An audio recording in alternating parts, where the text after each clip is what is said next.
कुलदैवत म्हणजे काय आणि माझी कुलदैवत मला माहिती नाही आहे, तर मी काय करायचं, ह्या प्रश्नांची उत्तर आपण घेणार आहोत. सगळ्यात महत्वाचं म्हणजे एक कुलदेवतेच्या विषयाकडे वळणार आहोत आपण. कुलाचार करायचा आहे म्हणून आपण 10 आणि 11 तारखेला जात आहोत. ज्यांना माहिती नाही की काय करायचंय, पण माझी कुलदैवत हे तुळजाभवानी आहे, आपण तुळजाभवानी खंडोबाला जाणार आहोत. तर फक्त आमच्या सोबत चला. कशा पद्धतीने करायचं आहे ते आम्ही करून घेणार आहे. जे नाही येणार आहे, ज्यांची कुलदैवत तुळजाभवानी नाहीये, महालक्ष्मी माता आहे, सप्तशृंगी माता आहे, रेणुका माता आहे, कोणाची एकविरा देवी आहे, तर त्यांनी ही गोष्टी समजून घ्या की कशा पद्धतीने कुलाचार करायचा आहे. कुलदेवता ह्या शब्दाची जर फोड केली तर त्याचा अर्थ काय होतो? कुल म्हणजे मी ज्या कुळात आली जन्माला ती अधिक देवता म्हणजे त्या कुळाची दैवत. म्हणजे आता आपण कोण आहोत, सख्खे 2 भाऊ असतील, त्याच्या आधी आपल्याला काका किती आहेत? 5 आहे. त्याच्या आधी चुलत आजोबा किती आहे? अशी जर आपण त्याला इंग्लिश मध्ये म्हणतात ट्री म्हणतो आपण, की आपली वंशावळ असते. जर मागे मागे गेलो तर ह्या पूर्ण कुळाची देवता कोण आहे? तिला कुलदैवत म्हटलं जातं. तुमची आध्यात्मिक प्रगती ज्या कुळात होईल त्या कुळामध्ये देव तुम्हाला जन्माला घालत असतो. आपल्याला काय वाटतं की आपला संसार चाललाय, पण त्याचं लक्ष कुठे आहे की तुझी आध्यात्मिक प्रगती कुठल्या देवीची साधना केल्यानंतर जास्त होणार आहे. मग तुम्ही म्हणाल यात फरक काय आहे? जी तुळजाभवानी आहे ना, ही सरस्वती माता आहे. हे सुद्धा मला आज 2-3 दिवसात मी जेव्हा ह्या नोट्स काढल्या तेव्हा मला कळलं की तुळजा म्हणजे बुद्धी आहे. तुळजाभवानी हे सरस्वतीचं रूप आहे. महालक्ष्मी माता तर कोल्हापूरची लक्ष्मीच आहे आणि जी रेणुका माता आहे ती महाकाली आहे. मग ज्यांचं तुळजाभवानी कुलदैवत आहे ना, तर कुठेतरी विचार करायचा आहे की माझ्यावर सरस्वती देवीची कृपा आहे. ज्यांची कोल्हापूरची महालक्ष्मी आहे त्यांनी विचार करायचा की लक्ष्मीची मी साधना जास्त केली पाहिजे. लक्ष्मीची म्हणजे पैशाची साधना नाही. जेव्हा मी अष्टलक्ष्मी सांगितलं होतं तेव्हा मी लक्ष्मी काय काय म्हटली होती? घरातली कुलस्त्री ही लक्ष्मी आहे, धनधान्य ही स्त्री आहे. म्हणजे ह्या सगळ्या लक्ष्मीची मी साधना करायची. आणि ज्यांचं कुलदैवत नागपूर साईडची मंडळी आहे, रेणुका देवी आहे, तर ती कशी आहे? महाकाली आहे. म्हणजे महाकालीचं तेज तिच्यामध्ये आहे. आणि मग नाशिकची सप्तशृंगी कोण आहे?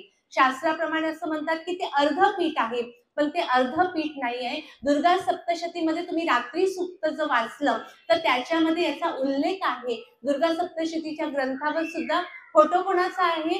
सप्तशृंगी देवीचा आहे. जो अर्धचंद्र आहे ओंकाराच्या वरचा, ती ही सप्तशृंगी देवी आहे. आणि जोपर्यंत आपण अर्धचंद्र टाकत नाही तोपर्यंत ओंकार पूर्ण होत नाही. म्हणून ह्या 3ही शक्तिपीठांचं प्रमुख पीठ कोण आहे? तर सप्तशृंगी देवी आहे. तर ह्या देवीची साधना का करायची आहे मला? शिक्षणासाठी, घरामध्ये शांती, प्रगती, कल्याण आणि सुख. हेच तर याच्यासाठी मठात कशासाठी येतो आपण? की माझ्या घरामध्ये सुख यायला हवं. कधी कधी सुख आहे पण शांतीच नाही. नवरा खूप जोरजोरात गोंधळ करतो, भांडण करतो, मुलं आहे चिडचिड करतात. हा प्रश्न तर खूप आहे ना. म्हणजे शांती पाहिजे. पैसा असतो पण आपण कुठेतरी शांती. मठात आल्यावर आपल्याला काय वाटतं? शांतता वाटते.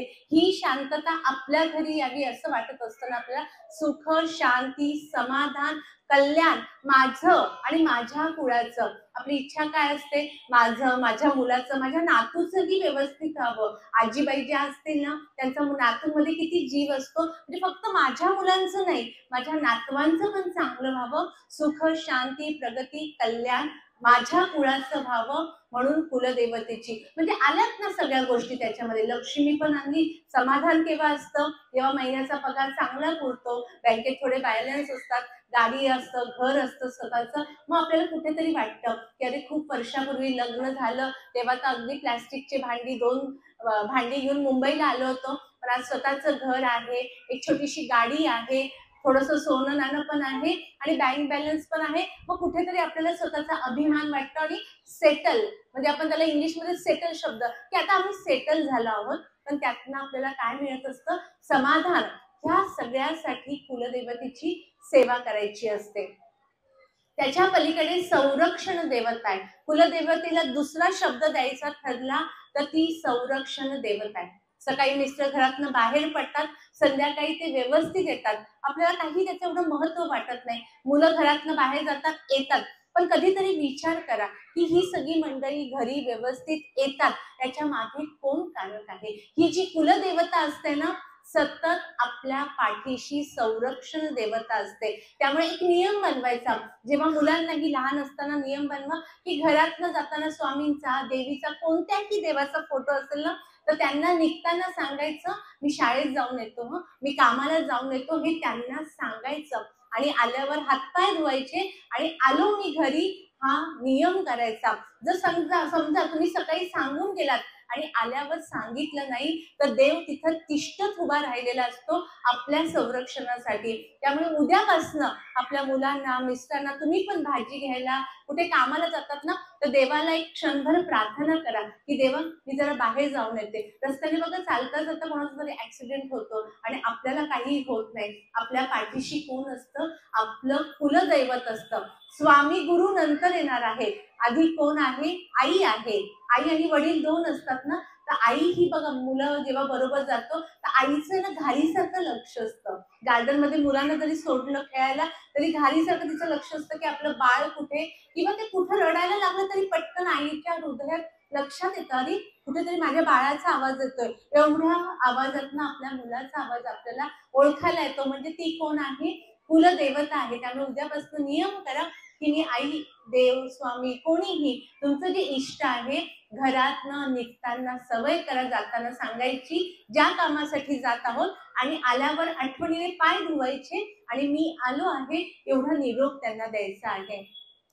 आता मला काय काय ठेवायचंय देवघराची जेव्हा रचना केली होती बघा, आपण सिक्वेन्स कसा घेतला होता. पहिल्यांदा श्री गणेशाची पूजा केली होती. गणपती बाप्पा कोण आहे, एक स्वामींचं रूप आहे हे सुद्धा सांगितलं होतं. त्यानंतर देवघर घेतलं होतं की देवघर कसं असावं, आणि त्यानंतर आपण कुलदेवीकडे आलोय. तर देवघरामध्ये काय ठेवायचंय? देवीचा टाक ठेवायचंय. जी लोक मंडळी आता बरोबर येणारे कुलदेवतेसाठी, तुमच्याकडे जर टाक नसेल तर जेव्हा आपण खंडोबाला जातो तिथे चांदीचे रेडीमेड टाक मिळतात, अगदी पितळाचेही मिळतात. नाही मी चांदीचं घेऊ शकत, चांदीचे टाक हे 11 वर्ष त्यांचं आयुष्य असतं. सोन्याचं टाक असतं त्यांचं 51 वर्ष आयुष्य असतं, आणि पितळाचे एक साधारणतः 2-3 वर्षांनी बदलायचे असतात. तर पितळाचेही मिळतात. आणि अगदी मी तेही नाही घेऊ शकत, सुपारी तर आपण घेऊ शकतो ना, माझ्या देवीची, माझ्या देवाच्या नावाने सुपारी इथून घेऊन चला एका वस्त्रामध्ये त्यांची देवभेट करा आणि घरी आल्यानंतर स्थापना करा. म्हणजे काय काय करायचंय? टाक ठेवायचा आहे. फोटो नाही टाक ठेवू शकत, छोटासा देवीचा, तुळजाभवानीचा, महालक्ष्मीचा आपण फोटो ठेवू शकतो. फोटो ठेवायचा, आणि ते नाही ठेवलं तर सुपारी ठेवायची. ह्या पद्धतीने आपण त्यांची स्थापना करू शकतो.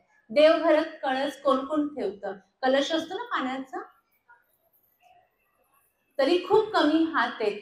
कलश हा आपल्या कुलदेवतेचा प्रतीक असतो. त्यामुळे जर आत्ता ठेवलं नसेल, मी मागे सांगितलं होतं की शुक्रवारचा दिवस चांगला असतो. शुक्रवारी किंवा आज जाताना एक नारळ, श्रीफळ घेऊन जा. आजचा दिवस गुरुपुष्यामृत योग, शाकंभरी पौर्णिमा आणि गुरुवार असा दुग्ध शर्करा योग आहे. ते एक श्रीफळ घेऊन जा, पटकन एका तांब्यात पाणी, आणि आजच्या दिवशी त्याची स्थापना करा. प्रत्येक अमावस्येला तो काढायचा आहे, फोडायचा आहे, त्याचा प्रसाद करायचा आहे आणि खायचा आहे.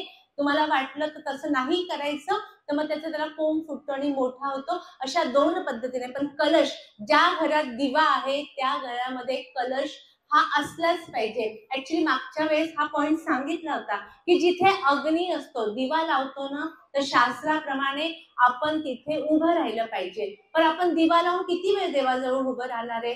तासभर, 2 तास उभं राहू शकणार आहे का?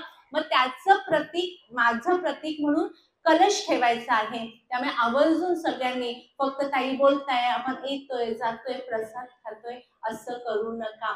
जे जे उपाय अगदी पोट तिडकीने सांगत असते त्याच्यातले एवढे जरी उपाय कराल ना, समृद्ध संपन्न होणार आहात तुम्ही.